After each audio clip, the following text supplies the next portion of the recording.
બનાसकांठाના ખેડૂતો માટે જીવાદોરી સમાન ગણાતો સીપુ ડેમ ભર ચોમાસે ખાલી ખમ રહેતા જગતનો તાત ચિંતામાં મુકાયો છે। ત્યારે સીપુ ડેમ વિસ્તારના ખેડૂતો માટે સારા સમાચાર કહી શકાય। રાજસ્થાનમાં ભારે વરસાદને લઈને રાજસ્થાનનો ટોકરા ડેમ ભરાઈ જવાના આરે છે, જેનું પાણી સેલવાડા ડેમમાંથી ઓવરફ્લો થઈને કરોટી નદી મારફતે સીપુ ડેમમાં આવવાની પૂરેપૂરી શક્યતાઓ સેવાઈ રહી છે। સીપુ ડેમ 2017 બાદ હજુ સુધી ભરાયો નથી, જેને લઈને ખેડૂતોમાં મુશ્કેલી વેઠવાનો વારો આવ્યો છે। ત્યારે ખેડૂતો માટે સારા સમાચાર।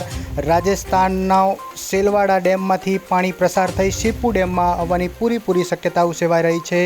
રાજસ્થાનનો સેલવાડા ડેમ ઓવરફ્લો થઈ કરોટી નદી મારફતે સીપુ ડેમમાં પાણી આવશે એવું સ્પષ્ટ હાલ તો દેખાઈ રહ્યું છે।